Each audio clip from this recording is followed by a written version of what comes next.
Dipersembahkan oleh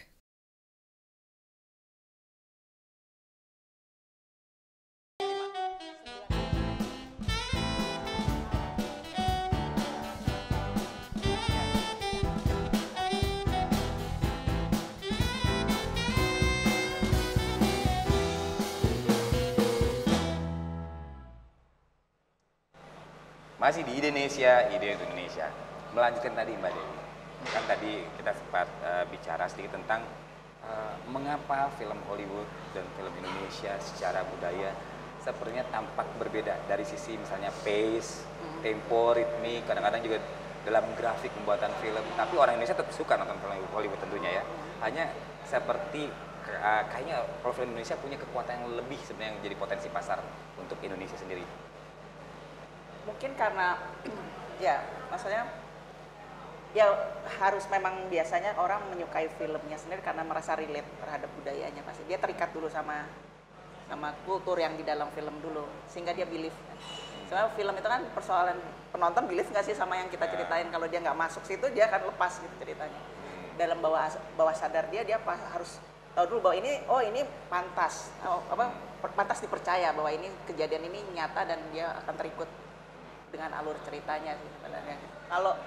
Tapi kalau orang sudah masuk ke bioskop karena untuk melihat film barat itu memang udah setupnya dia bukan film dia gitu. Ketika dalam sebuah regenerasi dalam proses budaya, itu kan film Indonesia kayak Mbak Christine 70-an, 80, 90 itu ada sebuah kekuatan yang sangat luar biasa dari Teguh Karya, Wim Umbos, Syumanjaya, nama-nama hebat.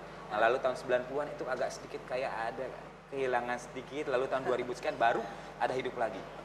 Nah dan sekarang ada percepatan yang ini pelaku sejarah. Nah gitu. Lalu ada percepatan yang luar biasa di mana sekarang anak-anak itu jangankan filmmaker yang serius, dari gadget pun mereka bisa buat film-filman yang kadang-kadang kualitasnya oke juga tuh. Sebagai seorang kreator melihat itu apa sih yang salah sebenarnya? Menurut Iva mungkin? Ya menurut saya sih kan setiap generasi pasti punya tantangannya sendiri-sendiri ya. Di generasi yang dulu memang film ini memang menjadi media atau alat yang sangat sangat sakral, eksklusif gitu. Tidak bisa anak muda seperti saya tiba-tiba jadi sutradara gitu. Waktu itu benar-benar harus jadi pencatat skrip dulu berapa kali, terus kemudian mau masuk jadi astrada pun berapa kali. Setelah era digital itu memang semuanya menjadi gampang gitu, tapi tantangannya juga berat gitu di saat kemudian teknologi menjadi sangat murah gitu. Menurut saya memang ada masa-masa transisi gitu ya. Karena film ini kan bukan hanya jalan karena pembuat filmnya kan. Paling nggak ada beberapa elemen gitu. Pembuat filmnya sendiri, penontonnya, pemerintah dan juga media, kritikus, pers gitu. Jadi sebenarnya kalau empat ini nggak lemah salah satunya ya pincang gitu. Dan mungkin yang terjadi pada tahun-tahun itu ada elemen yang tidak berjalan dengan semestinya. Baik. Nah, benar gitu Bu Christine? Jadi kalau saya lihat memang setiap zaman itu mempunyai tuntutannya sendiri-sendiri gitu ya. Tuntutan atau kebutuhan yang pada zaman saya pasti berbeda dengan zaman sekarang gitu ya. Karena dunia juga sudah berubah gitu ya. Tata nilai di dalam kehidupan masyarakat juga berubah. Automatically itu juga mempengaruhi etos kerja gitu ya. Value dari kehidupan itu sendiri, sudut pandang. Dan saya pikir itu wajar saja. Hanya menurut saya memang dari segi teknis mungkin kemudahan sekarang lebih banyak atau lebih mudah didapatkan oleh generasi muda sekarang karena dengan kemajuan teknologi. Tapi tantangan yang terberat adalah kemudian competition-nya juga semakin tinggi. Bukan hanya di dalam satu negara ini saja gitu ya, tapi juga dengan competition dengan dunia luar gitu ya. Sehingga disinilah yang membutuhkan sebetulnya juga ekstra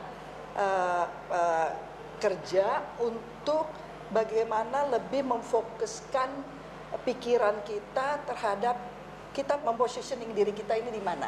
Saya baru kembali dari Qingdao, Cina gitu ya. mereka sangat sekali agresif dalam artian yang positif tentunya ya, untuk membangun industri filmnya, bahkan ingin sekali merebut Hollywood. Itu secara terbuka mereka sudah mengatakan itu ya. Hollywood saja mau direbut, apalagi Asia gitu kan ya.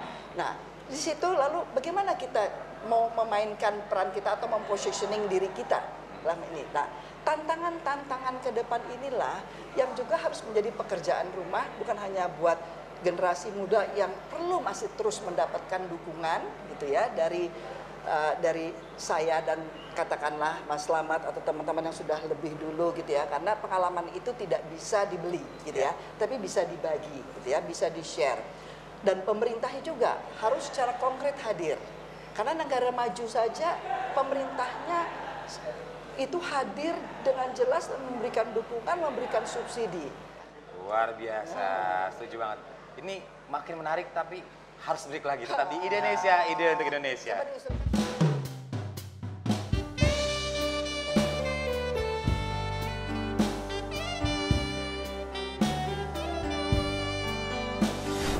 Peta perkembangan perfilman Indonesia, sebenarnya kebutuhan kita di 15 tahun sampai 15 tahun ke depan itu apa sih? Kita mau lihat film Indonesia di 15 tahun ke depan seperti apa?